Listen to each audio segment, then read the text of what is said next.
बहुत समय पहले एक राज्य में द्रुपद नामक एक राजा थे।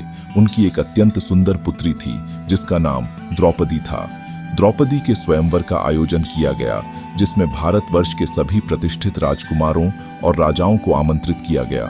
स्वयंवर का नियम यह था कि जो कोई भी एक चक्राकार फिश की आंख को नीचे रखे जल पटल में उसके प्रतिबिंब को देखकर तीर मारकर भेदेगा वही द्रौपदी का वर बनेगा।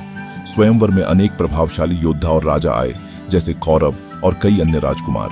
एक एक करके सभी ने इस परीक्षा में अपना हाथ आजमाया, लेकिन यह कार्य इतना कठिन था कि कोई भी उस मछली की आंख को नहीं भेद पाया। द्रुपद राजा और द्रौपदी दोनों ही निराश हो गए थे। तभी एक अनजान ब्राह्मण युवक ने इस परीक्षा में भाग लेने का निश्चय किया। वह कोई और नहीं बल्कि पांडवों में से एक अर्जुन थे जो अपने भाइयों के साथ वहां आए थे। अर्जुन ने जल पटल में प्रतिबिंबित मछली की आंख पर नजर गड़ाई और अपने धनुष पर तीर चढ़ाकर उसे छोड़ दिया। तीर सीधा जाकर मछली की आंख में लगा। सभी उपस्थित जन अचंभित और प्रशंसा से भर उठे। अर्जुन ने वह परीक्षा पास कर ली थी और द्रौपदी के वर के रूप में चुने गए। द्रौपदी का वरण किए जाने के बाद वे उन्हें लेकर अपने आश्रम में लौटते हैं। उनकी माता कुंती, जो उस समय अन्य कार्यों में व्यस्त थीं, बिना देखे ही कहती हैं कि जो कुछ भी लाए हो उसे आपस में बांट लो। इस प्रकार द्रौपदी का विवाह पांचों पांडवों के साथ होता है।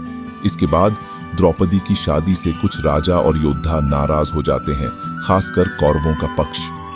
दुर्योधन और उनके भाई दुःशासन इसे अपनी हार मानते हैं और पांडवों के प्रति अपनी दुश्मनी और भी गहरी कर लेते हैं। इस घटना के बाद पांडवों को इंद्रप्रस्थ का राज्य मिलता है, जहां वे अपना साम्राज्य स्थापित करते हैं।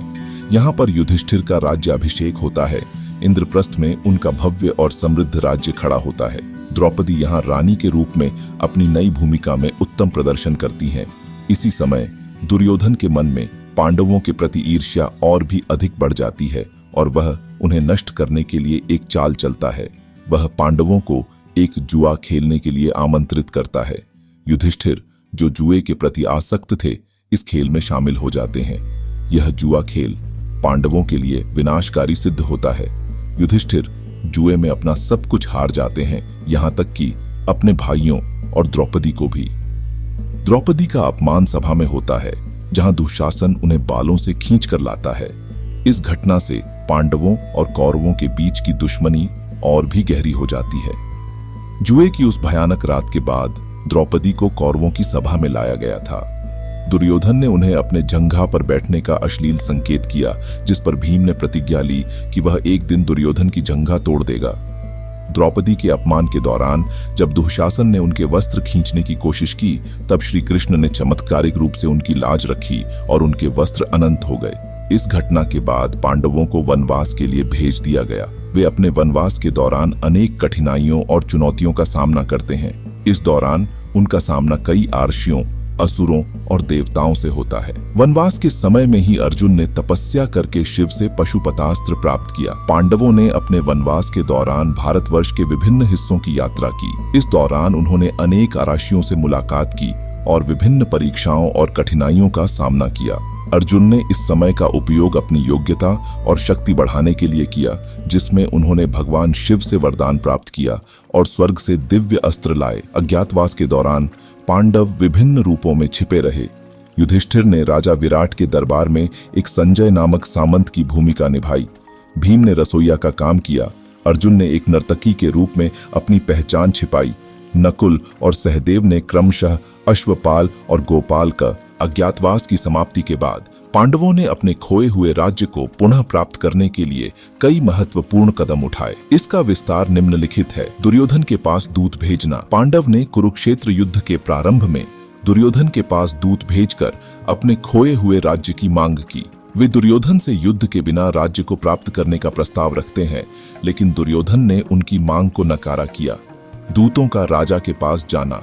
फिर पांडव ने अपने दूतों को कौरव दरबार में भेजा, जहां वे कौरवों के साथ राजा धृतराष्ट्र के समक्ष अपनी भावनाओं को व्यक्त करते हैं और अपने खोए हुए राज्य की मांग करते हैं। यहाँ पर भी धृतराष्ट्र ने उनकी मांग को नकारा किया। और अपने पुत्र दुर्योधन का पक्ष लिया। यात्रा और द्वारिका की यात्रा। पांडवों ने अपनी यात्रा जारी रखी और वे द्वारिका की ओर बढ़े, जहां वे भगवान श्री कृष्ण से मिले। उन्होंने भगवान श्री कृष्ण को अपनी समस्या और राज्य की मांग के बारे में बताया। भगवान श्री कृष्ण ने उनके साथ संवाद किया और उन्हें युद्ध करने की सलाह दी, क्योंकि दुर्योधन और कौरव उनके साथ न्यायपूर्ण नहीं थे। कुरुक्षेत्र युद्ध की तैयारी। भगवान श्री कृष्ण की सलाह के बाद पांडव ने कुरुक्षेत्र युद्ध की तैयारी और योजना बनाई। वे अपनी सेना को एकत्र किया और युद्ध के लिए तैयार हो गए, जिससे उन्होंने अपने खोए हुए राज्य को पुनः प्राप्त करने के लिए कुरुक्षेत्र युद्ध की यात्रा तैयार की। इस तरह पांडवों ने अपने खोए हुए राज्य को पुनः प्राप्त करने के लिए कई मुश्किलों का सामना किया और उन्होंने युद्ध की तैयारी करने के बाद अपने लक्ष्य की प्राप्ति के लिए पूरी तरह से संकल्पबद्ध होकर काम किया। यह कहानी उनकी संघर्ष और निरंतर प्रयासों का प्रतीक है, जो धर्म और सत्य के प्रति उनके प्रतिबद्धता का प्रतीक है। इस अद्वितीय महाभारत की कहानी को और आगे जानने के लिए कृपया हमारे चैनल को लाइक करें, शेयर करें और अपने विचार नीचे कमेंट में साझा करें। इस तरीके से आप हमारे नए वीडियो के बारे में सूचित रहेंगे और हम इस कहानी को जारी रखेंगे। धन्यवाद।